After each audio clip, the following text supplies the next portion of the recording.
Ada masa dalam hidup ketika dunia terasa perlahan menjauh. Obrolan ramai tak lagi menarik, pertemuan sosial terasa melelahkan, dan hati mulai mencari sesuatu yang tak bisa dijelaskan dengan kata-kata. Pada masa inilah, seseorang mungkin sedang memasuki fase hidup yang sunyi, sebuah masa yang sering disalahpahami sebagai kesepian, padahal di balik keheningan itu tersimpan pertumbuhan batin yang mendalam. Namun, dari sudut pandang ajaran Buddha, kesunyian bukanlah kekosongan, melainkan ruang suci tempat kebijaksanaan bertunas. Buddha sendiri memilih kesunyian sebelum mencapai pencerahan. Ia meninggalkan istana, keramaian, dan segala kenikmatan duniawi untuk duduk di bawah pohon Bodhi dalam diam. Dalam kesunyian itulah, beliau menembus hakikat penderitaan dan menemukan Dhamma.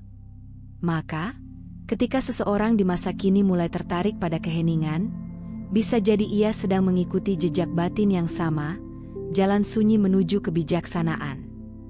Fase hidup yang sunyi seringkali datang tanpa diundang. Dunia dalam diri mulai berbicara lebih keras daripada dunia di luar.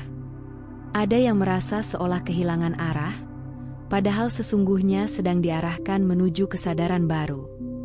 Batin yang haus akan makna, mulai menolak keriuhan dunia, yang penuh topeng dan persaingan. Ia ingin kembali pada asalnya, pada diri sejati yang damai, yang tidak bergantung pada pujian atau pengakuan. Maka, jangan buru-buru menilai kesunyian sebagai tanda kemunduran. Justru disitulah batin sedang membersihkan diri dari racun-racun kelekatan. Kesunyian adalah medan latihan yang halus, tempat seseorang belajar melihat apa adanya. Seperti danau, yang hanya bisa memantulkan langit ketika permukaannya tenang. Demikian pula hati manusia, hanya dalam kesunyian ia bisa memantulkan kebenaran. Sebelum seseorang sampai pada pemahaman tentang makna kesunyian, biasanya ada masa peralihan yang membingungkan, ketika hal-hal yang dulu menyenangkan tiba-tiba terasa hampa, dan kebersamaan yang dulu dirindukan kini justru melelahkan. Namun di balik kegelisahan itu, sesungguhnya batin sedang mempersiapkan diri untuk naik ke tingkat kesadaran yang lebih tinggi. Inilah saat ketika kehidupan mulai mengundang seseorang untuk berhenti sejenak, menoleh ke dalam, dan melihat dengan jernih apa yang benar-benar penting. Dari sinilah muncul tanda-tanda halus bahwa seseorang sedang berada dalam fase hidup yang sunyi namun sesungguhnya sangat penting. Berikut adalah tanda-tanda seseorang sedang dalam fase hidup yang sunyi, namun penting. Pertama, mulai kehilangan minat untuk berkumpul dengan banyak orang.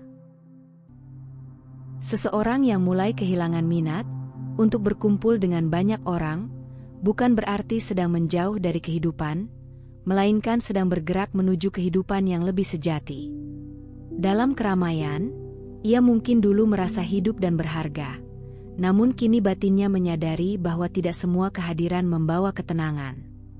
Ia mulai memahami bahwa kebahagiaan yang bergantung pada kehadiran orang lain hanyalah kebahagiaan yang rapuh. Kesadaran ini membuatnya perlahan melepaskan kebutuhan untuk selalu berada di tengah kerumunan. Ia tidak lagi mencari sorak-sorai di luar, karena ia mulai mendengar nyanyian halus di dalam dirinya sendiri. Keadaan ini menggambarkan semangat pelepasan dari keterikatan duniawi. Buddha mengajarkan bahwa keinginan untuk terus terlibat dalam keramaian seringkali berakar dari dorongan ego, keinginan untuk diakui, disukai, dan dianggap penting. Namun, ketika seseorang mulai merasa jenuh dengan pencarian itu, sesungguhnya benih kebijaksanaan telah tumbuh. Ia mulai menyadari bahwa perhatian dan pengakuan orang lain tidak bisa menenangkan kekosongan batin. Hanya kediaman dalam diri yang dapat memberikan rasa utuh yang sejati. Kesadaran ini membuat seseorang berani untuk mundur sejenak dari dunia luar. Ia tidak lagi merasa bersalah ketika menolak ajakan atau memilih waktu sendiri. Dalam pandangan dunia, ia mungkin tampak menjauh, tapi dalam pandangan Dhamma, ia sedang mendekat, bukan kepada orang lain, melainkan kepada dirinya yang sejati. Kesendirian menjadi latihan batin yang luhur. Ia belajar duduk bersama pikirannya sendiri, melihat gelombang yang datang dan pergi tanpa perlu melarikan diri. Disinilah ia mulai mengenali bahwa kebisingan luar seringkali hanyalah cerminan dari kebisingan dalam. Dalam kesunyian, seseorang menemukan kejujuran yang sulit muncul di tengah keramaian. Ia mulai melihat dengan jelas motif di balik tindakannya. Mengapa dulu ia begitu bersemangat hadir di setiap pertemuan, mengapa ia takut ditinggalkan, atau mengapa ia sering menyesuaikan diri hanya agar diterima. Semua itu kini tampak seperti bayangan, bukan karena salah, tetapi karena lahir dari ketidaktahuan. Ketika cahaya kesadaran menembus, bayangan itu menghilang. Ia tidak lagi butuh topeng sosial untuk merasa berharga, sebab ia mulai mengenali nilai keberadaannya sendiri. Maka, kehilangan minat untuk berkumpul dengan banyak orang bukanlah tanda keanehan, melainkan tanda pencerahan awal. Dalam diam, batin mulai disucikan. Dalam jarak, cinta kasih justru tumbuh lebih luas, karena tidak lagi didasari oleh keinginan memiliki. Seseorang yang mampu menikmati kesunyian, tanpa merasa asing sesungguhnya sedang menapaki jalan yang sama dengan para bijaksana. Jalan yang tenang, sederhana, namun penuh makna, jalan menuju kebebasan batin yang sejati.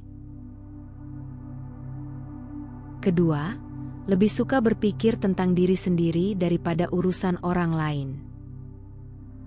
Seseorang yang mulai lebih suka berpikir tentang dirinya sendiri daripada urusan orang lain, sejatinya sedang menapaki jalan kesadaran.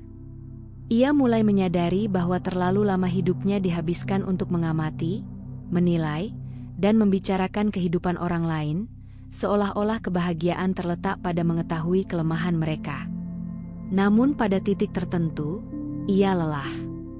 Ia mulai melihat bahwa setiap kali menghakimi orang lain, hatinya menjadi sempit. Setiap kali membicarakan kekurangan orang, pikirannya menjadi kusut.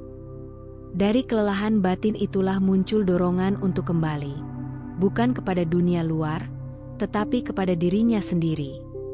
Menoleh ke dalam berarti berani menghadapi cermin batin yang jujur. Tidak mudah memandang diri apa adanya tanpa topeng pembenaran. Dalam kesunyian, seseorang mulai melihat motif-motif kecil yang tersembunyi di balik tindakannya. Mengapa ia marah? Mengapa ia iri? Mengapa ia ingin terlihat baik? Semua itu tidak lagi ia bantah, tapi ia amati dengan tenang. Ia belajar sebagaimana Buddha mengajarkan bahwa penderitaan muncul karena keinginan, dan keinginan muncul karena ketidaktahuan. Maka, dengan setiap kesadaran yang lahir, sedikit demi sedikit tirai ketidaktahuan itu tersingkap. Pada tahap ini, seseorang mulai memahami bahwa setiap pikiran adalah benih yang akan tumbuh menjadi tindakan dan hasil. Ia menjadi lebih hati-hati terhadap apa yang dibiarkannya hidup di dalam pikirannya. Seperti seorang penjaga gerbang, ia mengawasi siapa yang masuk.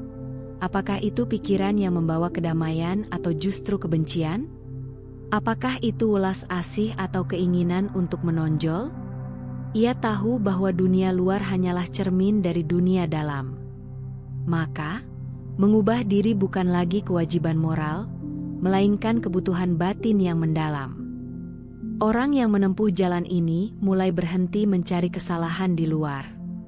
Ia sadar bahwa dunia tidak akan pernah sempurna sesuai kehendaknya. Maka, daripada berjuang mengatur orang lain, ia memilih menata pikirannya sendiri. Inilah bentuk kebijaksanaan sejati, kesadaran bahwa perdamaian tidak datang dari kontrol, tetapi dari pemahaman.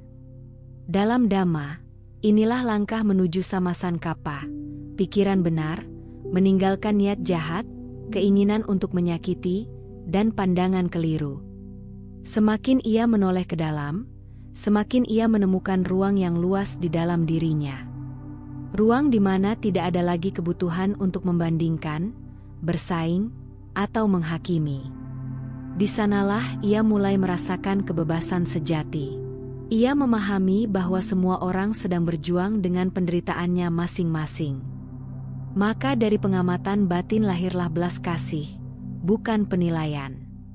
Ia mulai melihat orang lain bukan sebagai musuh atau saingan, tetapi sebagai cermin yang menunjukkan bagian dirinya yang belum disembuhkan. Ketika seseorang sampai pada tahap ini, hidupnya menjadi lebih tenang, lebih jernih, dan lebih bermakna. Ia tidak lagi berisik dengan urusan luar, karena hatinya telah menemukan rumah di dalam. Inilah tahap awal dari kebijaksanaan yang sejati.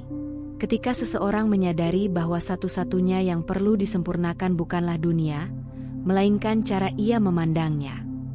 Ia memahami ajaran Buddha secara hidup, bahwa dunia luar tidak lain hanyalah pantulan batin kita sendiri. Dengan menata pikiran, ia menata dunia. Dengan menenangkan hati, ia menenangkan semesta di sekelilingnya. Ketiga, mulai menyadari siapa saja yang tulus padamu. Ketika seseorang memasuki fase hidup yang sunyi, pandangannya terhadap hubungan manusia mulai berubah. Ia tidak lagi menilai orang dari penampilan, jabatan, atau seberapa sering mereka hadir di hidupnya. Kesunyian menajamkan kepekaan batin, ia mulai merasakan lebih daripada sekadar melihat. Dalam keheningan, ia menyadari bahwa tidak semua yang mendekat membawa ketulusan, dan tidak semua yang menjauh berarti tidak peduli. Ia belajar mengenali energi dari niat, bukan sekadar tindakan. Disinilah kebijaksanaan batin mulai tumbuh, kemampuan untuk melihat hakikat di balik bentuk, kebenaran di balik kata-kata. Seseorang yang hidup dalam kesadaran seperti ini mulai memahami bahwa ketulusan bukanlah sesuatu yang bisa diminta, melainkan sesuatu yang hanya bisa dirasakan. Ia tidak lagi menuntut orang untuk memahami atau memperlakukannya dengan cara tertentu, sebab ia tahu bahwa setiap orang bertindak sesuai dengan tingkat kesadarannya. Dengan pandangan ini, ia berhenti kecewa. Ia tidak lagi mudah marah karena dikhianati, sebab ia memahami bahwa pengkhianatan hanyalah cermin bagi ekspektasi yang belum dilepaskan. Kesadaran ini melunakkan hatinya, bukan menjadi lemah, tapi menjadi bijak. Seseorang yang bisa melihat dengan jernih, tanpa terperangkap oleh emosi, disebut memiliki mata kebijaksanaan. Dengan mata inilah seseorang belajar memandang hubungan dengan cara baru. Ia tidak lagi menilai siapa yang memberi atau siapa yang mengambil, melainkan siapa yang hadir dengan hati yang murni. Ia tahu bahwa ketulusan tidak selalu ditunjukkan lewat kata manis atau kehadiran fisik, melainkan melalui niat baik yang konsisten, walau tanpa disorot. Dari sinilah lahir rasa syukur yang mendalam, bukan kepada banyak orang, tetapi kepada sedikit yang benar-benar tulus. Kesadaran ini juga mengajarkan seni melepaskan. Seseorang mulai mengerti bahwa tidak semua orang harus dibawa dalam perjalanan hidupnya. Ada yang hadir untuk mengajarkan cinta, ada yang hadir untuk mengajarkan luka, dan ada yang hadir untuk mengajarkan arti melepaskan. Dalam pandangan Dhamma, semua pertemuan adalah bagian dari hukum sebab akibat. Tidak ada yang kebetulan, tidak ada yang sia-sia. Maka ketika seseorang pergi, ia tidak lagi bertanya mengapa, melainkan berterima kasih, karena hubungan itu telah menuntunnya pada pemahaman yang lebih dalam tentang dirinya sendiri. Menyadari siapa yang tulus bukanlah tentang memilah orang, melainkan tentang menjernihkan hati. Ketika hati jernih, yang palsu akan gugur dengan sendirinya, dan yang tulus akan tetap tinggal tanpa perlu diikat.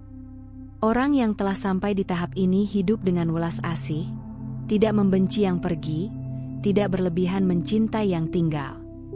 Ia tahu bahwa cinta sejati tidak menuntut, hanya memberi ruang.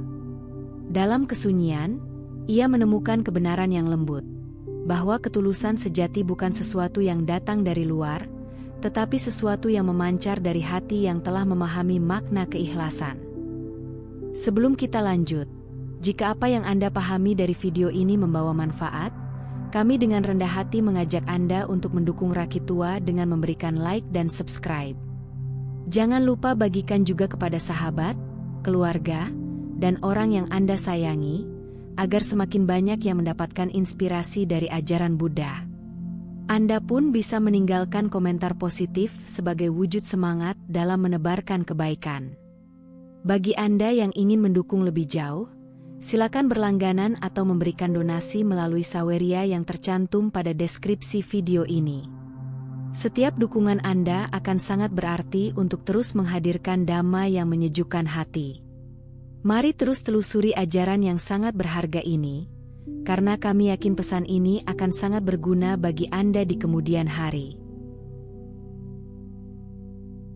Keempat, mulai belajar menikmati kesepian tanpa merasa sepi. Kesepian dan kesunyian sering disalahartikan sebagai hal yang sama, padahal keduanya lahir dari sumber yang sangat berbeda. Kesepian muncul dari rasa kurang, dari keinginan untuk diisi oleh kehadiran orang lain atau sesuatu di luar diri. Ia lahir dari keterikatan dan ketakutan ditinggalkan. Sedangkan kesunyian adalah ruang batin yang penuh, bukan karena banyak hal, melainkan karena tidak membutuhkan apa-apa lagi. Kesunyian adalah tanda bahwa seseorang mulai mengenali dirinya sebagai sumber kedamaian itu sendiri. Disinilah seseorang mulai belajar bahwa kebahagiaan sejati bukan tentang memiliki banyak teman, melainkan tentang berdamai dengan dirinya sendiri. Ketika seseorang mulai bisa duduk tenang dalam diam tanpa merasa gelisah, itu pertanda batinnya mulai matang. Ia tidak lagi mencari pelarian dari dirinya sendiri melalui hiburan, percakapan, atau kesibukan. Ia mulai menikmati momen bersama pikirannya sendiri, menyaksikan naik turunnya emosi tanpa harus ikut larut di dalamnya. Dalam ajaran Buddha, keadaan ini disebut sebagai kebahagiaan yang muncul dari keterpisahan sementara dengan dunia luar. Bukan penolakan terhadap dunia, tetapi cara untuk memurnikan batin dari kebisingan dan keinginan yang menumpuk.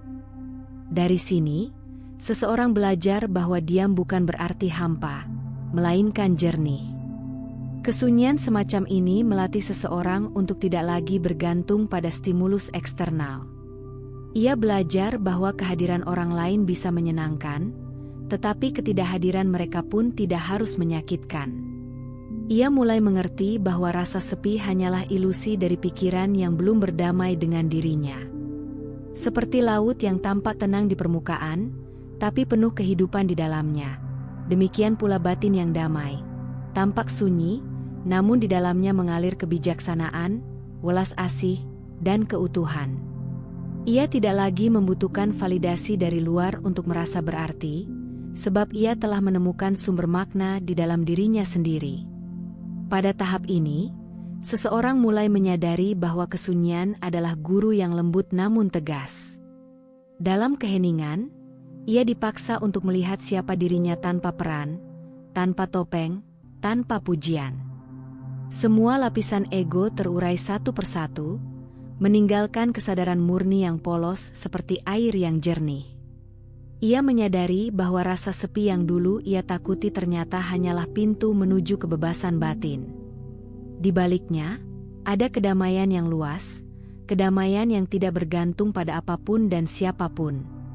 Kesunyian mengajarkannya bahwa keutuhan sejati tidak bisa diberikan oleh orang lain. Ia hanya bisa ditemukan di dalam diri sendiri.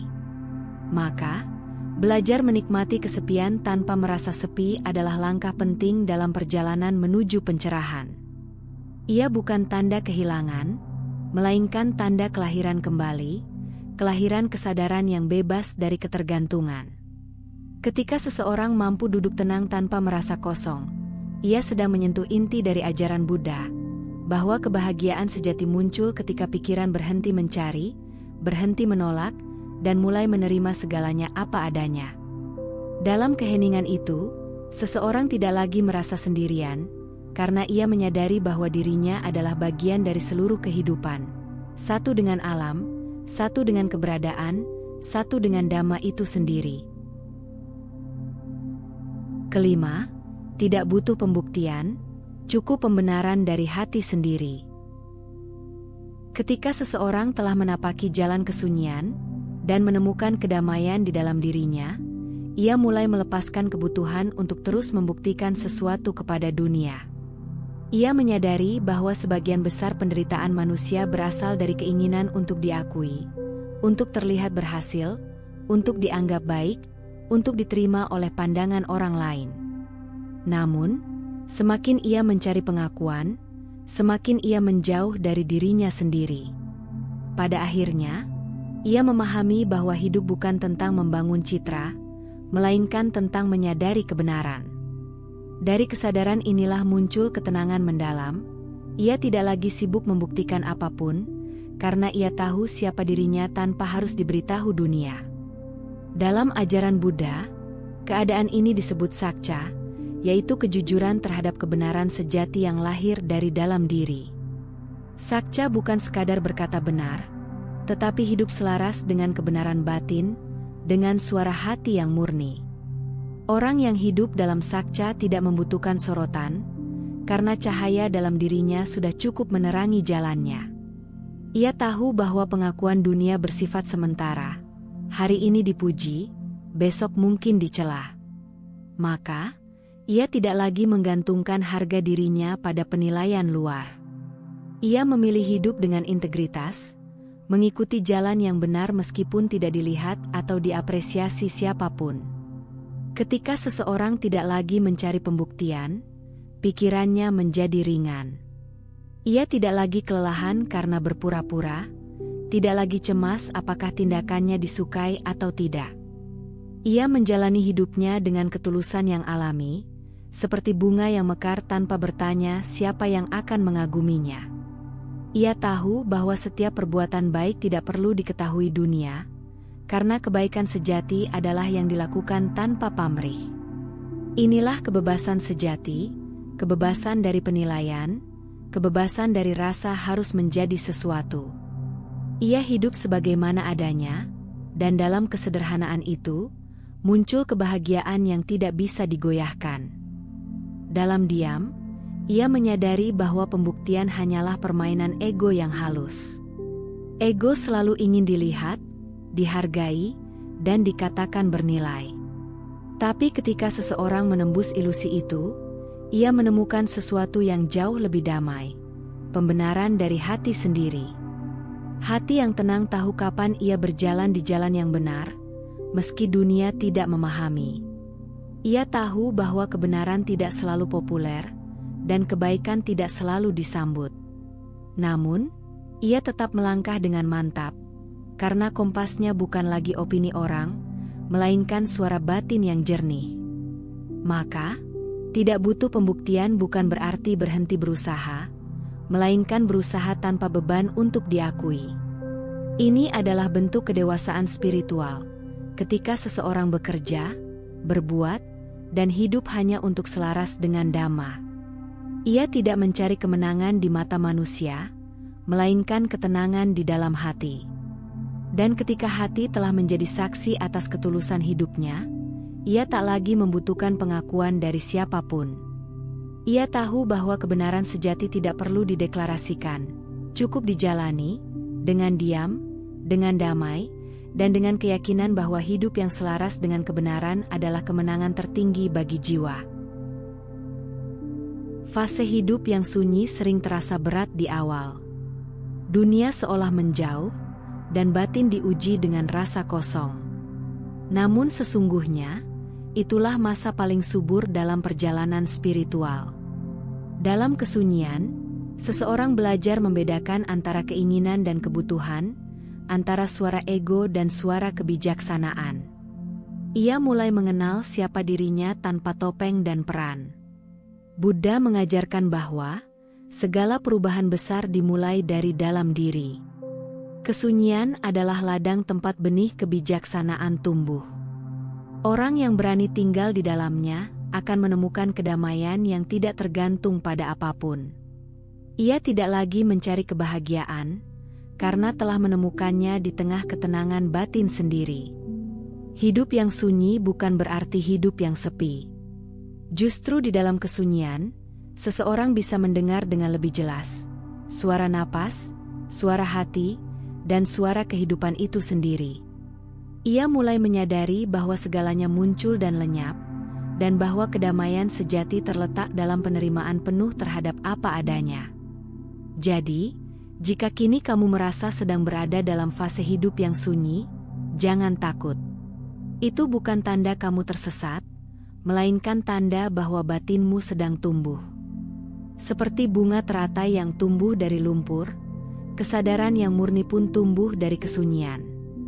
Diamlah sejenak, rasakan, dan biarkan hidup berbicara lewat keheningan, sebab di sanalah kebudayaan menunggu untuk ditemukan. Jika video ini bermanfaat, jangan lupa dukung kami dengan cara berikan like dan subscribe, bagikan kepada teman dan orang yang kamu sayangi, dan jangan lupa tinggalkan komentar yang positif. Anda juga bisa berlangganan untuk mendukung kami, atau berdonasi melalui saweria yang tercantum pada deskripsi video ini. Cukup sampai di sini dulu video kali ini. Mari bersama Rakitua, membina diri di jalan Buddha dan semoga semua makhluk hidup berbahagia.